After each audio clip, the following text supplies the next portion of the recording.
সুপ্রিয় দর্শকবৃন্দ, আসসালামু আলাইকুম।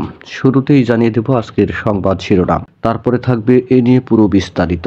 ফারুকের উপর হামলা, 24 ঘন্টার মধ্যে গ্রেপ্তারের দাবি। মুখ খুললেন ভিপি নূর সার্জিসকে নিয়ে, জানাবো পুরো বিস্তারিত। স্বরাষ্ট্র মন্ত্রণালয় ঘেরার হুঁশিয়ারি দিয়েছেন গণ অধিকার পরিষদের নেতারা। গণ অধিকার পরিষদের মুখপাত্র ফারুক হাসানের উপর হামলাকারীদের 24 ঘন্টার মধ্যে গ্রেপ্তারের আলটিমেটাম দিয়েছে গণ অধিকার পরিষদ। 24 ঘন্টার মধ্যে গ্রেপ্তার না করলে স্বরাষ্ট্র মন্ত্রণালয় ঘেরাও হুঁশিয়ারি দিয়েছে দলটি। আজ কেন্দ্রীয় শহীদ মিনারে ফারুক হাসানের উপর হামলার প্রতিবাদে ও হামলাকারীদের গ্রেপ্তারের দাবিতে আয়োজিত বিক্ষোভ সমাবেশে এ দাবি জানান দলটি। বিক্ষোভ শেষে গণ অধিকার পরিষদের সভাপতি নুরুল হক নূরের নেতৃত্বে একটি মিছিল একটি বিশাল মিছিল শাহবাগ থানায় গিয়ে যায়।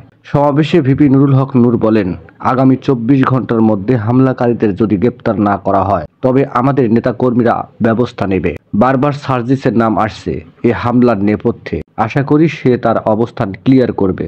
এ হামলার পেছনে বিদেশি ষড়যন্ত্র থাকতে পারে।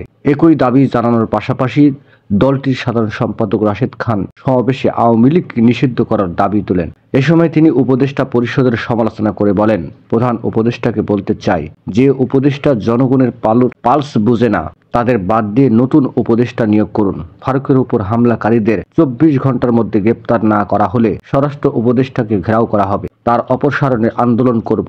এর আগে বিকেলে রাজধানীর কেন্দ্রীয় শহীদ মিনারের জাতীয় বিপ্লবী পরিষদে আয়োজিত নাগরিক সমাবেশে গণ অধিকার পরিষদের সিনিয়র সহসভাপতি ফারুক হাসানের উপর হামলা হয়। অন্তর্বর্তী সরকারের সমালোচনা করে দেওয়া বক্তব্যের জোরে সভায় উপস্থিত একদল তার উপর হামলা করে। তিনি বর্তমান ঢাকা মেডিকেল কলেজ হাসপাতালে চিকিৎসাধীন অবস্থায় আছেন। প্রত্যক্ষদর্শীরা বলেন, ফ্যাসিবাদের বিলোপ ও নতুন সংবিধানের দাবিতে জাতীয় বিপ্লবী পরিষদ নামের একটি রাজনৈতিক সংগঠন নাগরিক সমাবেশ আয়োজন করে। অনুষ্ঠানে অতিথি ছিলেন গণ অধিকার পরিষদের নেতা ফারুক হাসান। অনুষ্ঠান চলাকালীন অন্তর্বর্তী সরকারের নানা সমালোচনা করেন ফারুক হাসান। এ সময় সভায় উপস্থিত কয়েকজন মঞ্চে এসে ফারুকের সঙ্গে বাক বিতণ্ডায় জড়ান।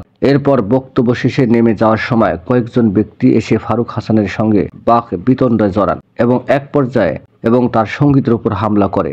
এ সময় কয়েকটি চেয়ার ছুঁড়ে ভাঙচুর করে বিক্ষুব্ধরা। এরপর ফারুককে ধাওয়া দিয়ে ঢাকা মেডিকেল অভিমুখে সড়ক নিয়ে সেখানে তাকে মারতে থাকেন।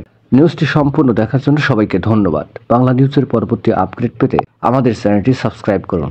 নিউজটি ভালো লাগলে অবশ্যই লাইক, কমেন্ট, শেয়ার করে অন্যকে দেখার সুযোগ করে দিন। ধন্যবাদ।